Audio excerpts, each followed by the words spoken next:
Kenneth Hobbs.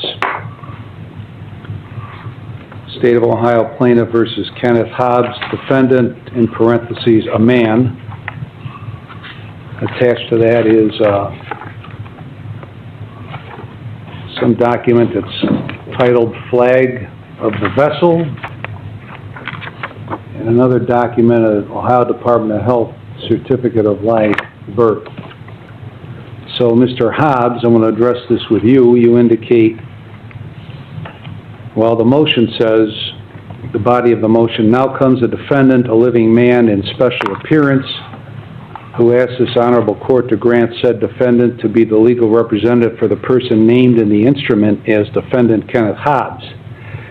Due to lack of representation and disagreements with counsel, said defendant would like to represent the person named in all caps. Aren't you the person named in all caps? Your Honor, I'm here on special appearance. I know. Are you the person named in all caps? I'm the representative of the person in all caps. So you're not the person in all caps? I'm the representative of. Okay.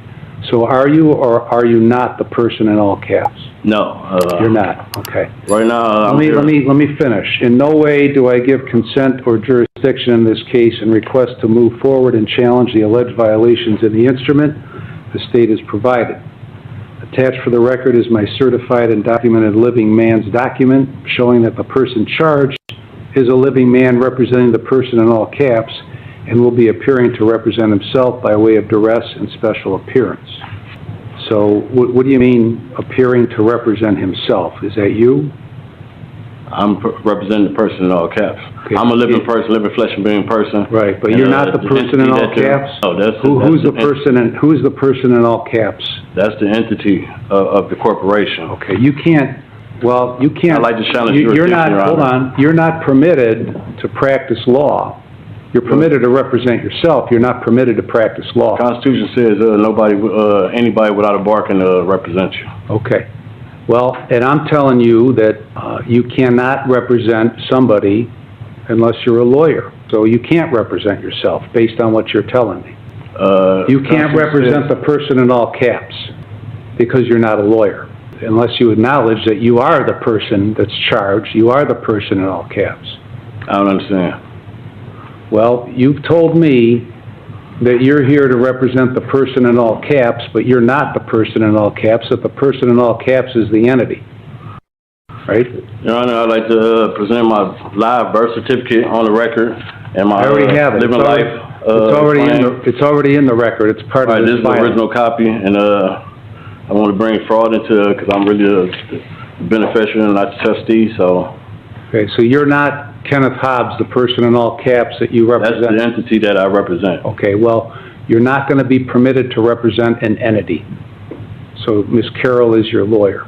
The living live flesh person is right here, Your Honor, and I put it on the record. I understand, but I'm just going based on what you tell me, okay, that you claim you are here to represent the person in all caps in the caption, and that you are not the person in all caps, that the person in all caps is a separate entity. Is that correct? I don't understand. What I'm telling you, Your Honor, is I'm here to challenge jurisdiction over me to find out to have a state prove, you know what I'm saying, that I am the person in all caps, and that I'm not the living flesh man here and on this birth certificate. So you're not the person listed in that birth certificate. That's the entity listed in that birth certificate. But it's not you. The corporation. That's the corporation act. Okay. So you are here to represent that corporation represented in that living birth certificate. I'm not here. I'm here to be a representative of the person in all caps. I'm here to represent myself as a flesh and blood person. And the person in all caps is the person charged with the offense, right? I do not answer questions, Your Honor. Huh? I do not answer questions, Your Honor. You didn't ask a question? What do you mean you didn't ask a question? I'm not here to answer questions. I'm here to challenge the jurisdiction to see what jurisdiction the state has over me to prosecute this case. Okay. All right. Well, we're going to have a jury trial on Monday. Ms. Carroll is your representative. Okay. I'd like to put it on the record for this case to be dismissed. Okay. It's denied. That request is denied. Okay. So we're going to have a jury trial on Monday. The jury trial, you're to be here at 7:45. That's when you're required to be here. The jury trial will start at 8 o'clock. I object, Your Honor. This is a violation of constitutional rights. Okay, Once I challenge the jurisdiction, the state cannot go forward unless jurisdiction is, Your objection's overruled. Now, I'm gonna tell you right now, Mr. Hobbs, that once we start this jury trial,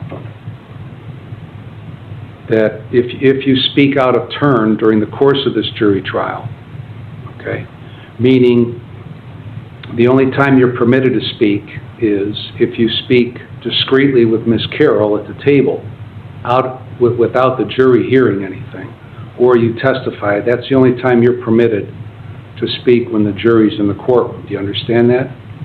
correct. Okay. If you speak out of turn during the course of the trial, then what I will do is send the jury out, have you removed to another smaller courtroom where you can watch the proceedings from there. You understand that? Can the state show the contract that I've signed, or the injured party in this case, or anything like that? That's why we're going to have the trial. Okay. Do you understand? They can't be an injured party. Do you understand? I'm not going to put up with any interruptions during the course of the trial. Do you understand that? Do you understand that?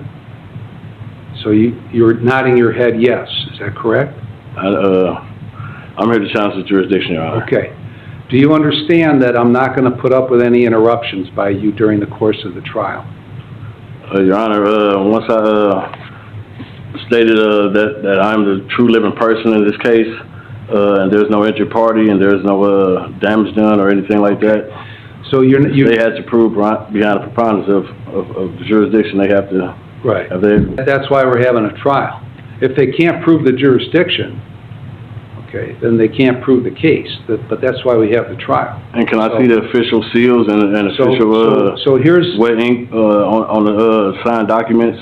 Here's what we're going to do. Okay, we're going to have this trial, and this is your one and only warning. Okay, if you interrupt the trial by speaking out of turn, you're going to be removed down the hallway for the remainder of the trial, where you can watch. Yes, Your Honor, but I have not signed any contract for a lawyer or... In a tense courtroom exchange, Kenneth Hobbs tried to argue that he wasn't actually the person charged, claiming instead that he was just a living man representing a separate legal entity written in all caps. The judge quickly pushed back, repeatedly asking a simple question: are you or are you not that person? But Hobbs refused to give a direct answer, insisting he was only there to challenge the court's jurisdiction and not to participate in the case as the defendant.